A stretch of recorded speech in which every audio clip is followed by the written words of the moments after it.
The title of today's story is The Princess and the Magical Hair, so let's start the story. In a kingdom nestled between rolling hills and sparkling rivers, there lived a beautiful princess named Lisa. Princess Lisa had long golden hair that shimmered like strands of spun gold in the sunlight. But what made her hair truly special was its magical ability.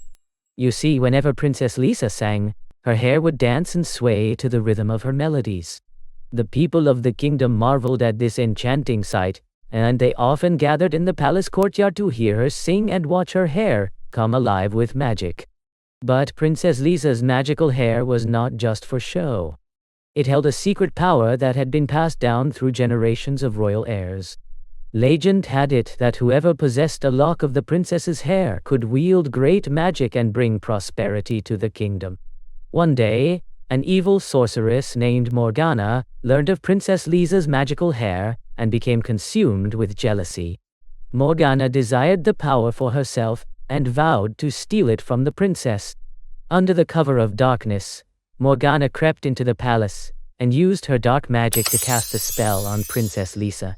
When Lisa woke the next morning, she found that her hair had lost its magic.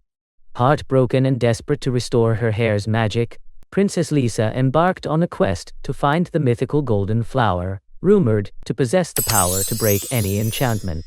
With the help of her loyal pet parrot, Polly, Princess Lisa journeyed deep into the enchanted forest, where the golden flower was said to bloom. Along the way, they encountered all manner of magical creatures, from mischievous fairies to wise old tree spirits. As they traveled deeper into the forest, Princess Lisa's hope began to wane. But just when she was about to give up, Polly spotted a glimmer of golden light shining through the trees. Following Polly's lead, Princess Lisa stumbled upon a hidden grove where the golden flower bloomed in all its radiant glory. With trembling hands, Princess Lisa plucked a single petal from the flower and whispered a heartfelt plea for her hair's magic to be restored.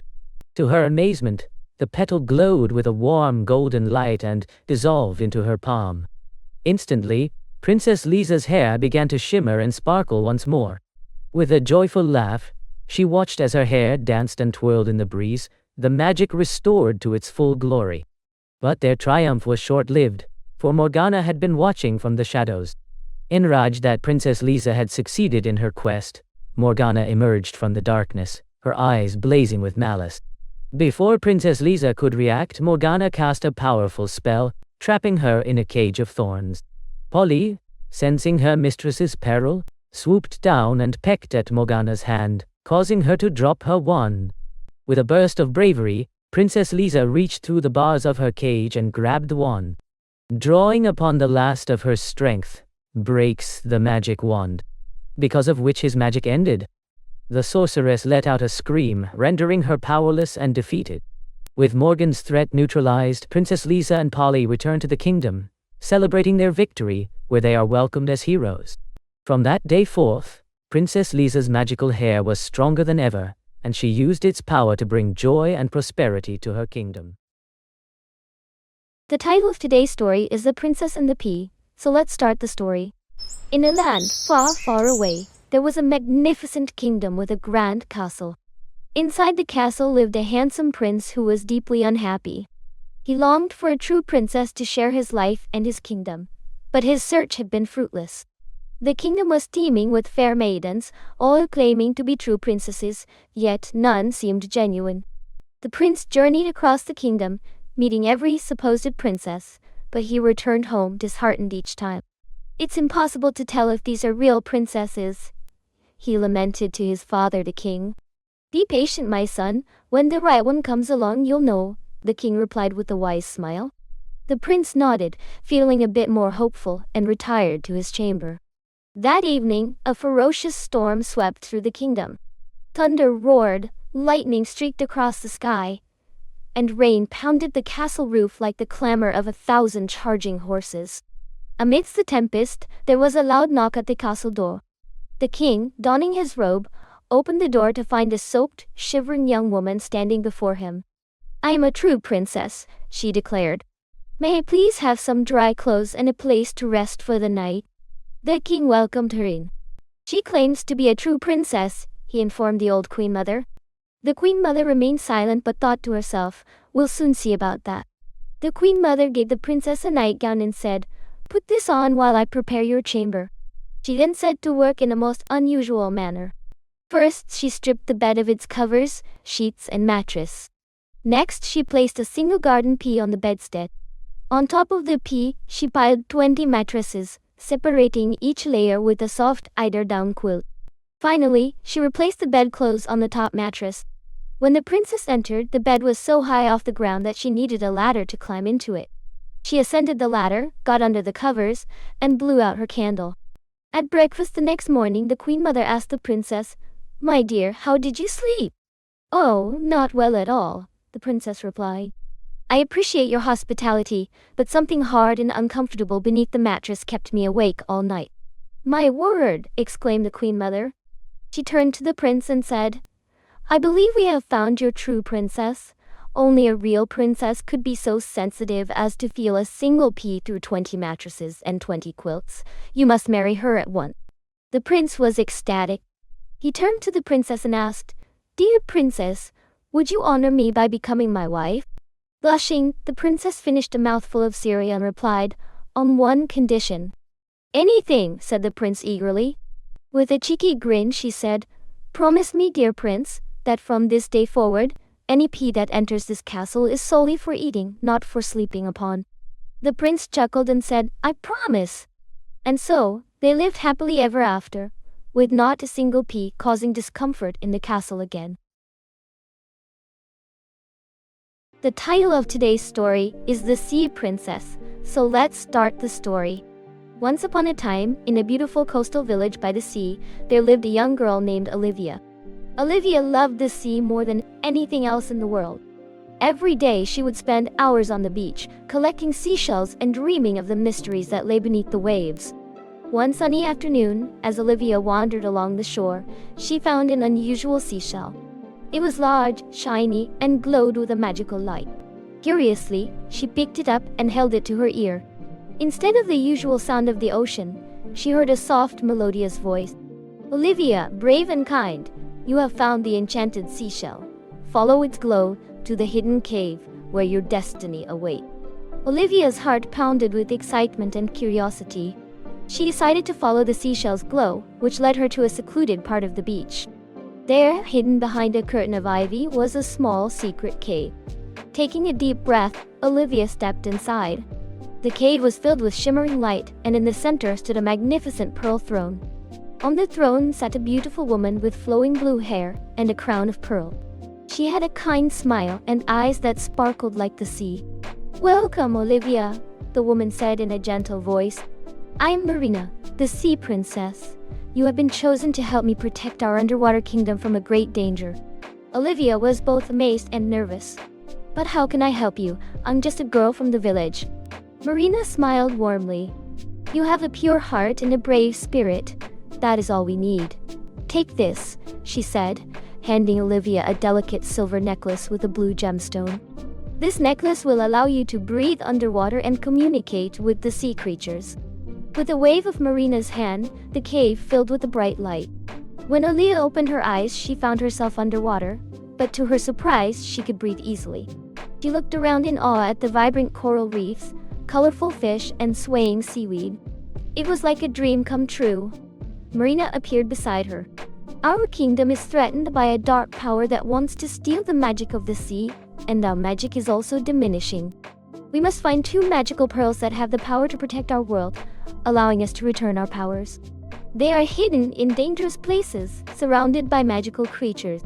Only you can do this. Will you help me?" Olivia nodded eagerly. "Yes, Princess Marina. I'll do my best."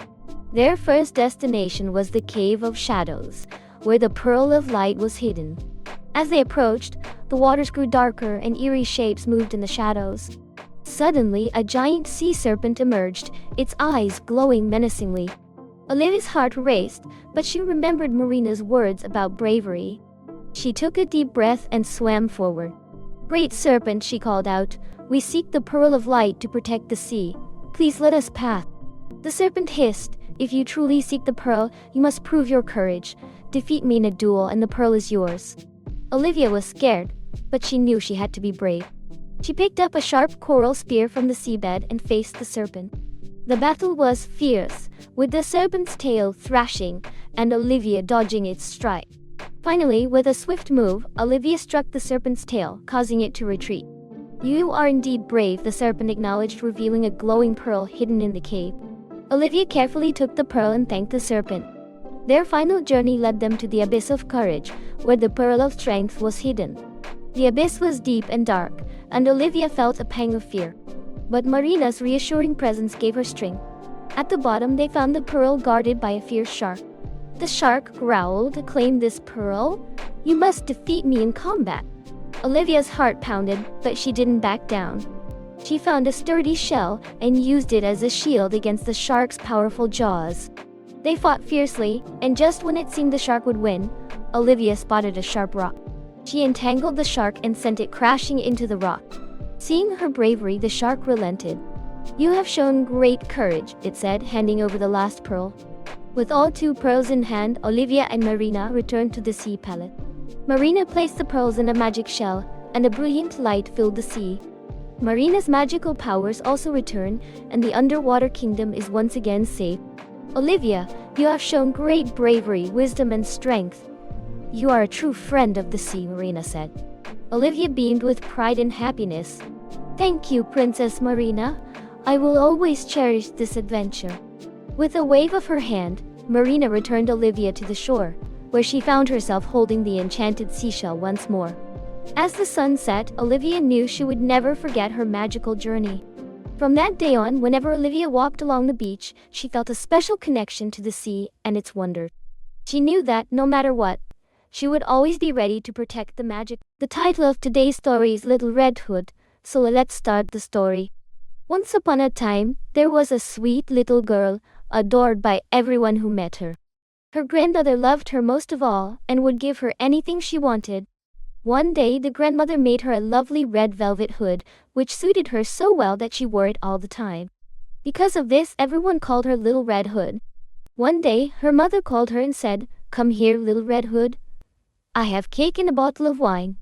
Take these to your grandmother because she's not well. This will help her feel better.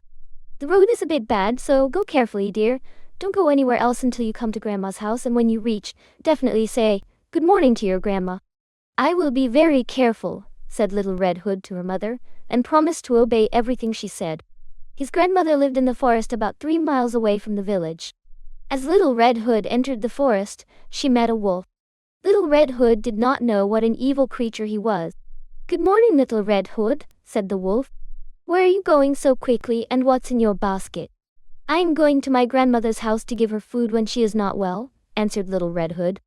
"Where does your grandmother live, Little Red Hood?" the wolf said. Little Red Hood replied, "Their house in the forest stands under 3 big oak trees, just behind the walnut trees. You will surely know it." The wolf thought to himself, "How gentle this young creature is. How delicious his mouth will be, even better than that of the old woman. I will have to be clever to catch both of them." So he walked near Little Red Hood for a while and then said, "There are so many beautiful flowers all around here. You should pick some flowers for your sick grandmother."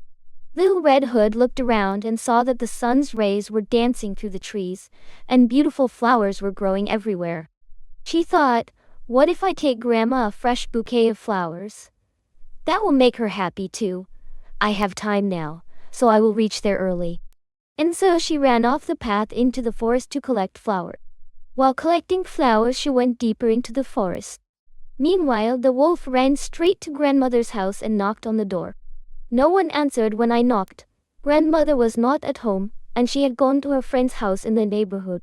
The wolf lifted the latch and the door opened.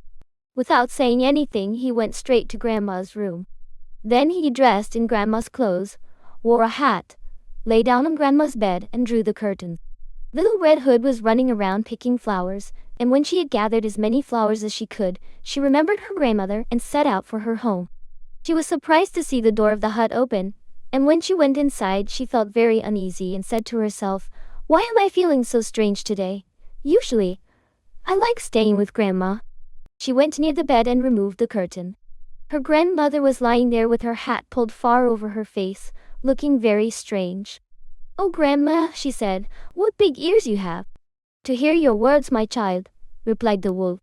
"But Grandma, your eyes are so big to see you well." "But Grandma, what big hands you have for hugging you."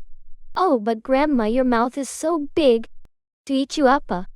And as soon as the wolf said this, he jumped out of bed and pounced on Little Red Hood. Red Hood screamed when she saw the wolf. A hunter was passing by the house and heard her loud scream and immediately came running inside. Seeing the wolf, he shouted, "I was looking for you, you wicked wolf." As soon as he said this, he took out his gun and shot the wolf. Grandmother also came out of her friend's house due to the sound of the gunshot. Little Red Hood came out crying. Grandma held her. Grandma thanks the hunter for saving Red Hood's life. All three were very happy. The hunter took the wolf's skin and went home with it. Grandma ate the cake and drank the wine brought by Little Red Hood and felt much better. Little Red Hood thought to herself, "As long as I live, I will never go down the unknown road to Grandma's house." So the story of Little Red Hood teaches us the importance of listening to our parents' advice and being cautious around strangers. The title of today's story is The Rainbow Princess, so let's start the story. Once upon a time, in a magical kingdom called Cromara, there lived a beautiful princess named Aurora. She was known as the Rainbow Princess because her hair sparkled with all the colors of the rainbow. Aurora had a special gift. She could control the colors of the world around her, bringing joy and beauty wherever she went. The kingdom of Cromara was a place of wonder, where the skies were always clear and the fields bloomed with vibrant flowers. Aurora's parents, King Radiant and Queen Luminara, ruled with wisdom and kindness, and the people of Cromara were happy and content. One day, a dark sorcerer named Nocturnus, jealous of the kingdom's beauty and happiness, cast a powerful spell. The spell stole all the colors from Cromara, turning it into a dull gray land. The flowers wilted, the skies darkened, and the joy of the people faded. Aurora, heartbroken by the loss of color, decided to embark on a journey to restore her kingdom. She knew she had to find the enchanted rainbow crystal, which held the power to break Nocturnus' spell. With her loyal companion, a magical butterfly named Glimmer, Aurora set off on her adventure. Their first stop was the Forest of Whispers, a place filled with ancient trees that could talk. As they walked through the forest, the trees whispered secrets and warned them of the dangers ahead. Aurora listened carefully and learned that the rainbow crystal was hidden in the Cave of Echoes, guarded by a fierce dragon. Determined, Aurora and Glimmer continued their journey. They crossed the River of Riddles, where they had to solve tricky puzzles to pass. Aurora's intelligence and Glimmer's quick thinking helped them solve the riddles and safely reach the other side. Next, they entered the Valley of Shadows, a dark and eerie place where shadows came to life. The shadows tried to scare them, but Aurora used her remaining magic to create a small, colorful light that kept the shadows at bay. Finally, they arrived at the Cave of Echoes. The cave was vast and filled with strange, echoing sounds. At the center of the cave, they saw the rainbow crystal, shining brightly despite the darkness. But guarding it was a huge, fearsome dragon with scales that shimmered like the night sky. Aurora stepped forward bravely. "Great dragon, I'm Princess Aurora, and I have come to take the rainbow crystal to save my kingdom." The dragon growled, but Aurora's bravery impressed him. "Why should I give you the crystal?" he asked, his voice echoing through the cave. Aurora replied, "Because my kingdom is in great need. Our kingdom has lost all its color and happiness because of Nocturnus' magic, and I will do anything for it. Please, help us bring back beauty and joy." The dragon, moved by her sincerity, decided to test her. "If you can answer my 3 questions correctly, I will give you the crystal," he said. Aurora agreed. The dragon asked his first question, "What is the most important color in a rainbow?" Aurora thought for a moment and replied, "All colors are important because together they create something beautiful." The dragon nodded and asked his second question, "What brings true happiness?" Aurora smiled and said, "True happiness comes from love, kindness, and helping others." The dragon smiled, impressed by her wisdom. Finally, he asked his third question, "How can darkness be defeated?" Aurora answered confidently, "Darkness can be defeated with light, hope, and courage." The dragon roared with approval. You have answered wisely, Princess Aurora. You may take the rainbow crystal. Aurora carefully took the crystal, and she and Glimmer hurried back to Cromara. With the crystal in her hands, Aurora stood at the highest tower of the castle and raised it to the sky. The crystal glowed brightly and beams of color shot out, spreading across the kingdom. Slowly, the colors returned to Cromara. The flowers bloomed again, the skies turned blue, and the joy of the people was restored. King Radiant and Queen Luminara embraced their daughter, proud of her bravery and determination. The people of Cromara celebrated with a grand festival. Aurora was hailed as a hero, and the kingdom thrived with color and happiness once more. The dark sorcerer Nocturnus, defeated by Aurora's light and courage, disappeared into the shadows, never to return. And so, the Rainbow Princess Aurora continued to bring joy and beauty to her kingdom, reminding everyone that with bravery, wisdom, and a little magic, even the darkest times can be overcome.